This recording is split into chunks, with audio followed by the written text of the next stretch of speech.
Hey guys, so we're not going to try to keep this one from going on for too long. I don't want to bore everyone to tears because all this information is out there, easy to find on the internet. At the same time, I'm not going to go full MK on skincare because MK is what happened for me to get to the point where I have all this knowledge that I have now. And that won't happen until you have a real interest in it. And because it's not an easy answer, and there is no easy answer. Like most things in life, there is no just tell me what to do. I will, but you won't do it because it's not what you want to hear. When it comes to skincare, it's kind of the same thing.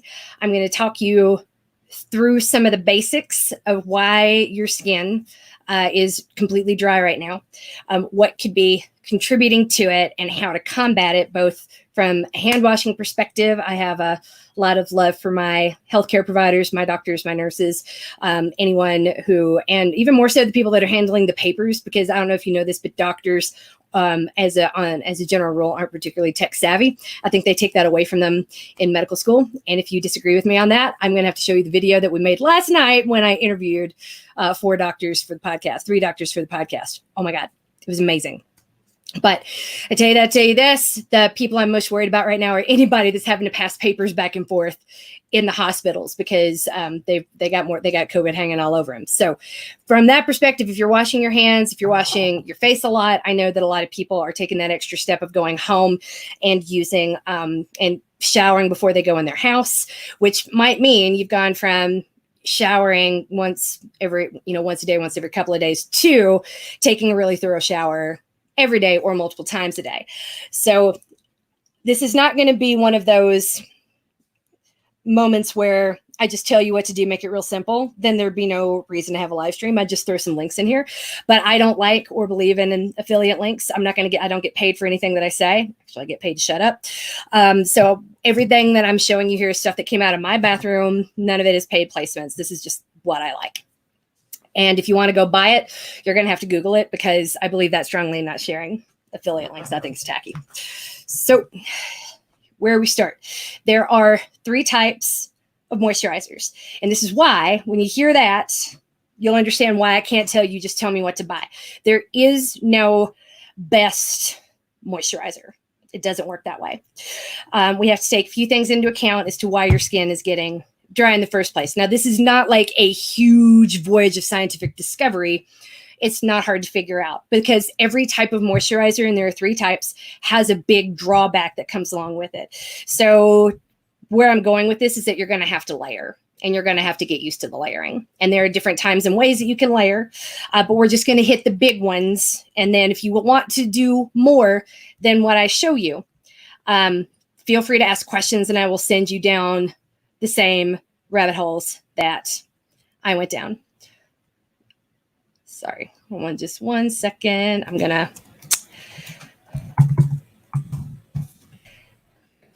jokingly call this winning at skincare. Okay, so what do you do when you've washed all the skin off or you're starting to look like that picture that I posted in the thread this morning? So the 3 types of moisturizers, you've got emollients, humectants, and occlusives. Okay, so if you think about it like lip balms, you probably have a lip balm, like 19 of them in your house, and you don't like any of them, but you don't know what's in them. Like I just have chapstick, I just have Carmex. Okay, so an emollient doesn't really moisturize, but it's going to make your skin really soft, and those tend to be a little bit greasy. You have where they tend to be a little bit oily, and they wipe off really quickly. You also have occlusives, which are thick and goopy. It tends to be like petroleum jelly or Carmex. It sits on top of the skin. The skin does not absorb it. Then you have humectants, which also tend to be really greasy. They're not very pleasant, and they come off all over the place. They're almost oily, kind of slick, and no one likes them very much. It's that there's, by themselves, no single item is really, really good when it comes to your skin. So we're going to get into what to do with your lips, with your hands, and with, generally speaking, the rest of your body. So where to start with your lips? When your lips have really, really thin skin, some of the thinnest skin on your body. I feel awkward explaining this to anyone who has gone to medical school. But so the lips around the skin around your lips and the skin around your eyes are a pretty good sign of how dehydrated you actually are. So Dehydration starts from the inside. And I would, if you have to wear a mask all day and drinking is not easily done, think long term. You need to start thinking about hydration the same way that an ultra runner would, because ultra runners, depending on where they are, aren't able to drink constantly and consistently the way they would like to. So look at something that's going to have a long release like UCAN. I'm very serious. If you have some, UCAN has cornstarch in it. Having that, a little bit of that in a bottle of water that you sip on throughout the day is going to be super helpful. So are things like Noon, or even the heavy hitting Designs by Health. Has a formula called electrolyte synergy. It's not unpleasant. Just a little citric acid taste, a little like orangey taste to it. Put that in your water and it's going to last all day. But remember, hydration is not a one-time thing. It's a process, and you've got to remember to do it at certain points through the day. You're not a camel. You're not going to be able to store the excess water for when you need it later. Your body just doesn't really store anything except excess fat. Yay, you're not going to die in a famine. So when your lips are dry, part of that is probably coming from the fact that you're a little dehydrated. As you increase your electrolytes, now you've got to heal your lips. So generally for like really, really dry, cracked, bleeding lips, you're going to be given, or you're going to be advised to take on something like Burt's Bees. That's an emollient or an oil that's going to seal the crack, or petroleum jelly, an occlusive that's going to seal the crack and keep it moist enough. I hate that word. It's so gross, but keep it damp enough that it's going to actually, it's going to heal faster. And I don't disagree with that, but the best type of lip product is going to be one that you don't have to apply over and over and over again. During those points of the day when you have a moment in the bathroom, if you don't mind having something like this at work, hyaluronic, I'd never say it right. The hyaluronic acid, you can get, this stuff is cheap as chips. You can get this entire bottle is like $8, I think, on Amazon. And it lasts forever. And at Cosmetica, it's not, you don't have to go crazy with brand names on this. This base acid, it is what it is. It's it meaning like you don't have to go fancy with it. The more expensive hyaluronic acids, this is just, that's why it says pure. Nothing added to it. You just want a little bit of that. Dab it on your lips, especially. It'll bleed into the creases of your lips, and you want that because you want it. You want gravity to pull it back down later. But we can get to that. So putting that as the bottom layer, and then if you already have something like chapstick or petroleum jelly in your purse, put that on top of it. Something that's occlusive. So having an emollient or what was the other one? Oh my gosh. Or a humectant on your base layer, and then putting an occlusive on top of it is going to be one of the best things you can do for your lips. And you won't have to reapply it very often. If you can, and you don't mind spending the money, because this stuff unfortunately isn't cheap. This is one of my favorite lip balms. This is the best thing I've ever purchased. And this is an impulse buy. This tube is $18, and I've had it for about 6 months, and I've only used about half of this tube, and I use it twice a day. So that's how little of it you actually need. But this goes everywhere that I do. And it's by Avene. Their Cyclofat line is amazing for ultra sensitive skin. I'll talk about sensitive skin in a minute. But when it comes to your lips, they need to be treated because it is such thin skin, easily damaged. They need to be covered with something at all times. And if you could only have one thing, I would make it this. For nighttime, you need something a little bit more heavy hitting. And this stuff by Clavu, you can get it on Soko Glam is where I bought this, but you can also get it on Amazon. It's incredible. It's got a ridiculous name, Lip Sleeping Pack, but I put it on at night. I wake up and it's still on my lips, and my lips aren't chapped anymore. And before my nasal surgery, I was a mouth breather, so I would wake up with hella dry lips. Okay, so that's lip care. And if carrying a bottle around isn't going to work for you, I get it. But if you do that in the morning before you leave the house, and do it again after you come home or after you've had dinner, and then put another one on top of it, that's going to work too. Or you can just buy those one step, and that's probably better than what you're doing right now. When it comes to the skin on your hands and your face, again, it's not exactly the same, but moisture is a process, and it's something to think about. If I could beg you to do one thing differently, And this is the thing that set me down the rabbit hole because it's so transformative. It's so good. It's the double cleanse. What we tend to do, and I have really oily skin that is super acne prone. And for years, I thought I needed all these like drying astringent things because you got to clean the oil and get it out, right? Totally makes sense. And that's bad logic. It's totally wrong, as a matter of fact. So as we get into this, the first thing you want to do is oil and water don't mix. We all know that. So you want to get an oil-based cleanser first, because otherwise you're putting a water-based cleanser, like a foaming cleanser on your face. It's not getting all of the oil off, especially if you're wearing makeup throughout the day. So the first step needs to be an oil-based cleanser. And I promise, even if you have oily skin, this step makes such a huge difference. You can go as fancy or as crazy on the oil-based balms as you want. I use this. Again, it's a Korean brand, Clean at Zero. I think this thing was $14 and it lasts forever because a little bit goes a long way. You just put a little bit of the oil-based cleanser on your hands, rub it all over your face, massage it in really well, just because it feels good.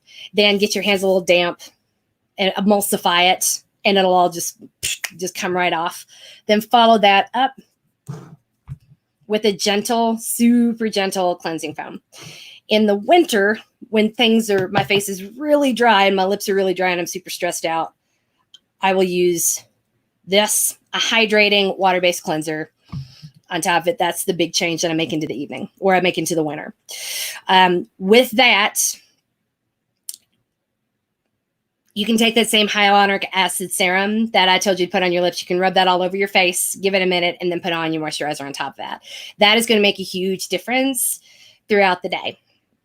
When that comes to moisture, we could go crazy talking about the toners that you use, because that can make a difference, and everything can make a difference. But if you wanted to do one thing that was going to be transformative and really make a difference in your skin, it would be the double cleanse, and nothing else really matters. When it comes to your hands, that you're going to be washing multiple times a day. And so the reason I even bring up the face care is because you're going to be in a mask. Theoretically, it's going to be humid in there, yet somehow all of this gets really dry. So that's where if you start with properly cleansed skin, then yeah, the humidity in there is going to be good for you instead of bad for you. So what you have on your skin and on your lips is going to matter a whole lot. I know this because I'd wear a mask for a while when I was sick, and I didn't want to get the baby sick last year after I started this whole skincare routine. Anyway, tell you this from experience. I can tell you all the little things that didn't used to work really started to fall into place after I started taking care of my skin. If you watch the Kardashians at all, you will see this all over their house. It's in every room of their house too. All of them have it. This is a fad for a reason. It's really, really great. This tube is $14. Surprisingly, very, very reasonably priced. I did not specifically buy it because I saw it on the Kardashians, but when it was recommended to me heavily, and then I saw this tube on screen, I was like, oh, maybe this person knows what they're talking about. All right, it's good enough for Kim, and she wouldn't be using something on her TV show when she has her own line to promote. So this has all kinds of oil in it, but the timing of it is essential. So I would not carry this with you to work. This is the thing. If you ask anyone what's the best moisturizer on the market, they're going to tell you this, and it's not untrue. Like what I was telling you about your lips, this is the emulsifier, the humectant, and the occlusive product all in one tube. But you do not want this on your hands as you're walking into work to touch papers or type on a computer, because that's going to be really messy, and then what have you done? Where you really want to use this is right after you get out of the shower, or right after you come home. If you're a healthcare provider and you come home and you take a shower and you dry off, this is what I would put on my hands right away. And then wipe the excess off from your palms, wipe it off on a towel, wipe it off on your pants, and just like keep going. You can also, most people I know, because wipe it off in their hair, but I don't even want to go there. The other thing you can do, if your skin is itchy, take a look at, again, why. If it's itchy because you've been washing it so much and it's really dry, then we think about the creams and the steps in the layering that you do at nighttime. So while your skin repairs itself before you go in the next day. But the other thing to think about is that it's allergy season. There's a lot going on right now, a lot of pollen in the air, a lot of stuff that you're breathing. And so you might be allergic to some of it. especially if you're home now and you're not changing environments a whole lot, you might be breathing in more stuff than you've ever been breathing in before. So if the itchiness, I get dishydrosis because with my allergies, dishydrosis are little itchy bumps that tend to happen. Like I get them right here, like trying to open things. It's actually really painful this time of year. It's really hard to show you on the camera, but they're little bumps underneath the skin filled with fluid, and they look almost black, clear to black, depending on how bad it is that day. And they itch a lot. The way that there's no cream that's going to stop the itching there because that's an allergic reaction. Zyrtec works. If you had these on your hands and didn't know what they were, it's called dishydrosis. Zyrtec is really good at knocking that out. If you broadly speaking, people with hay fever, they're either Zyrtec people or Claritin people. I don't know the difference. I don't care. If you get dishydrosis, Claritin does not work on that, and it doesn't work for you. Zyrtec does. So once you've got that down, what you put on top of all that is going to matter too. Start with something oily. If you really wanted to layer it on, same concept that I just outlined with your lips, you can get something that is an emulsifier. It's going to make your skin nice and soft, and then something occlusive like an oil to go on top of it. This is one of my favorites. I love it. I use this on my legs and on my knees and on my feet every single day. But that layering, putting one on, letting it soak in, then, and I know that's a pain in the butt, but I'm not saying this is like your new normal and what you have to do forever. But if you're washing your hands a lot, you're washing your body a lot, and your body's getting dried out, that extra step is going to make all the difference in the world. The final thing that I would talk about would be what you're washing your hands with. Again, this is for if you're a medical professional, I'm not even going to tell you what to wash with because you've got antibacterial everything in your house, more than likely, and rightfully so. The rest of us, you want to get something. This is cheap. It's like $8. Dr. Bronner's Castile soap. It is less likely than other things for all the reasons I just outlined to not dry your hands out. Leave the antibacterial hand stuff to the healthcare professionals. If you are not in a place where you're basically walking into a COVID cloud each day, then you don't really need all that antibacterial stuff because COVID's a virus. So what you're washing off, you're just as good with this. If you are like me and you do not actually work in a hospital setting and you're not touching papers that have been passed back and forth by doctors and breathed on by patients. If there was one more, you get those two, Erin. I'm sorry. Yeah, I know the dishydrosis is terrible. The little itchy bumps. Steroids. Yeah, if you get them, if it's localized, is how my doctor refers to it. If it's localized in one little patch, then they don't like to give steroids for it. If it's in multiple places and it's more like plaque psoriasis or eczema, where you're scratching it so hard your skin's getting thicker, that's when they'll usually prescribe the steroids.